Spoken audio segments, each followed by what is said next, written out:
نو د ادم بچي ستا د دې دوو سترګو نه دوو اوښکې دومره قیمتي دي چې د جهان ټول نعمتونه یو طرف ته که د ادم بچی بل طرف ته هله به حاجت پوره شي چې ته الله ته رجوع وکړې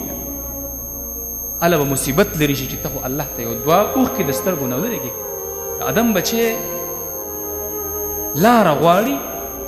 خو درګاه ته یې ورکه ده ای زما بندګان ټول محتاجه یې خوراک ته ولږه در باندې راځي خېټه لرئ نفس لرئ ټول تاسو دا طلب د خوراک کوئ نو څه وکئ زما نه وغواړئ الله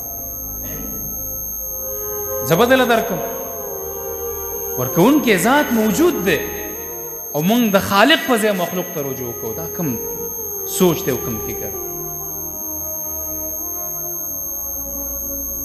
درېیمه حصه د شپې کې الله رب العالمین اول اسمان ته راښکته کي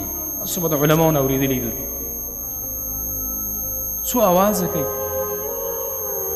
څوک شته چې ما نه وغواړي چې زه ورکم څوک شته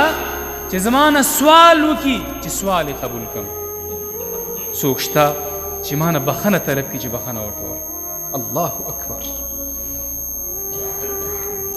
د ادم بچی لاره غواړي خو درګاه ته یې ورکه ده حاجت یې شته دی حاجتمند ذات هغې ته لاس نه نیسي ولږه پرې راغلې ده تنده پرې راغلې ده مشکل کې ګیر دی په ځای د دې چې خالق ته رجوع کړي مخلوق پسې منډې وایي والله چې دا عقل نه دی قسم په الله دا عقل نه دی دا کم عقلي ده یو ورځ دوه ورځې درې ورځې راپاڅه ته هر مشکل د دنیا چې ستا دی او دې رب ته مخې ته کښېنه او ورته وژاړه ای الله تا را باندې راوستی دی ته خالق د کل جهان یې رازق یې مالک یې رب یې زمون اله یې تا پیدا کړي یو ای الله دا غم زما نه لرې کړه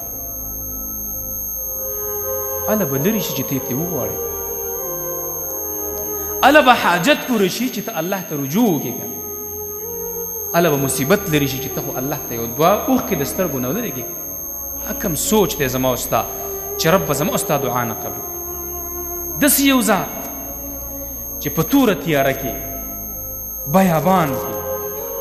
د بوټي نه یو پاڼه غورځېږي دغه الله رب العالمین د دې پاڼې د کیفیت نه خبر دی چې دا وغورځېدله نو د ادم بچي ستا د دې دوو سترګو نه دوه اوښکې دومره قیمتي دي چې د جهان ټول نعمتونه یو طرف ته که د ادم بچی بل طرف ته که حتی تر دې د کعبې د حرمت نه هم د ادم د بچي حرمت ډېر لوی دی نو ستا دا اوښکې الله ته ډېرې محترمې دي ستا دی ولې نه قبلوي موږ ګپ لګوو مسخرې کوو ځان پورې هم خپل رب پورې هم زموږ چې کله حاجت وي بیا راشو جومات کې چېرته 2 رکاته منځو ای الله دا کار مې چې کله خوشحالي بیا رانه الله هیر وي دین رانه هیر وي مسجد رانه هیر وي ملام رانه هیر وي او چې کله غم وي نو بیا د خوشحالۍ تعویضونه هم کوو چې دا سړی خوشحاله شي د راحت تعویضونه هم کوو چې دا سړی په امن کې شي والله چې دا منافقت دی د رب العالمین سره یو د مخلوق سره منافقت وي یو د خالق سره